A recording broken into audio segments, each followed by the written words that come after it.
Hello বন্ধুরা, যদি আপনার বয়স ৬০ বছর হয়ে গিয়েছে এবং আপনি একজন সিনিয়র সিটিজেন ব্যক্তি, চাহে আপনি একজন পুরুষ নাগরিক হয়ে থাকেন বা মহিলা নাগরিক, ভারত সরকার অর্থাৎ মোদী সরকারের তরফ থেকে দেশের সমস্ত ৬০ বছর বয়সী মানুষদের জন্য ২০২৫-এ অনেক ধরনের উপহার সহ বিভিন্ন রকমের সুযোগ সুবিধা দেওয়া হচ্ছে।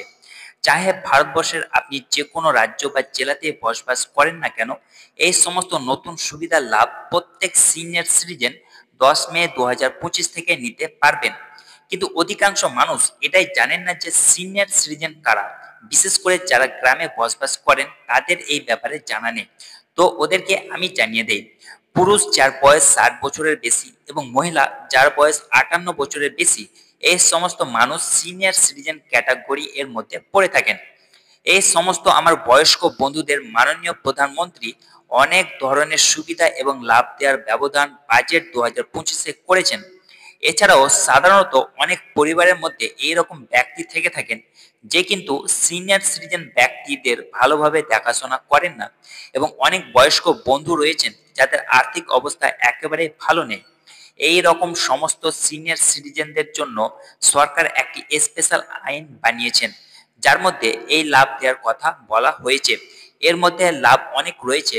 তো আজকের এই ভিডিওটিতে আমি এই সমস্ত লাভের মধ্যে ৫টি এমন লাভের কথা আপনাদের জানাবো, যেটা ১০ মে ২০২৫ থেকে চালু হতে চলেছে। তো আপনিও যদি সিনিয়র সিটিজেন ক্যাটাগরি এর মধ্যে পড়ে থাকেন, তাহলে সময় থাকতে এই ৫টি সুবিধার কথা জেনে নেওয়া উচিত। আর বন্ধুরা, চ্যানেলে নতুন হলে ভিডিওটিকে লাইক করবেন এবং চ্যানেলটিকে অবশ্যই সাবস্ক্রাইব করবেন, যাতে করে এই রকম গুরুত্বপূর্ণ ভিডিও পরবর্তী সময়ে আপনি পেয়ে যান। আর আপনার বয়স কত আর সরকারের তরফ থেকে কি কি সুযোগ সুবিধা পাচ্ছেন বা পাচ্ছেন না, তা অবশ্যই কমেন্টসে জানাবেন। তো চলুন বিস্তারিত জেনে নেই। তো বন্ধুরা, অন দ্য স্ক্রিন ডিটেল ভাবে আমি আপনাদের দেখাবো সরকারের তরফ থেকে সিনিয়র সিটিজেন ব্যক্তিদের জন্য ৫টি বিশেষ সুবিধা ও লাভ। তো চলুন দেখে নেই। প্রথমত ১ নম্বর হচ্ছে রেল ও বিমান যাত্রায় ছাড়। ভারত সরকার সিদ্ধান্ত নিয়েছেন ১০ মে ২০২৫ থেকে সারা দেশের সকল প্রবীণ নাগরিকদের রেল ও বিমান ভ্রমণে বিশেষ ছাড় দেওয়া হবে। এই সুবিধা আগেও পাওয়া যেত, কিন্তু এখন এটি আরো সম্প্রসারিত করা হয়েছে। রেল ভ্রমণে ছাড়, পুরুষ প্রবীণ নাগরিক ভাড়ায় 40% ছাড় পাবেন এবং মহিলা প্রবীণ নাগরিকরা 50% ছাড় পাবেন। এটি সকল শ্রেণীর জন্য প্রযোজ্য হবে, সাধারণ থেকে এসি পর্যন্ত। তারপর হচ্ছে যে বিমান ভ্রমণে ছাড়। অভ্যন্তরীণ বিমানে এয়ার ইন্ডিয়া বিশেষ ছাড় প্রদান করছে, টিকিট বুকিং এ অগ্রাধিকার সুবিধা পাওয়া যাবে। তারপর ২ নম্বর হচ্ছে যে স্বাস্থ্য সুবিধা।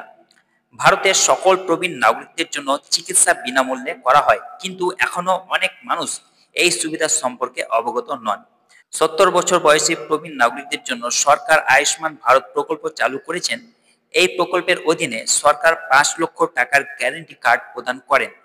এই কার্ডের মাধ্যমে বয়স্ক ব্যক্তিরা দেশের যে কোনো সরকারি বা অনুমোদিত বেসরকারি হাসপাতালে বিনামূল্যে চিকিৎসা পেতে পারবেন।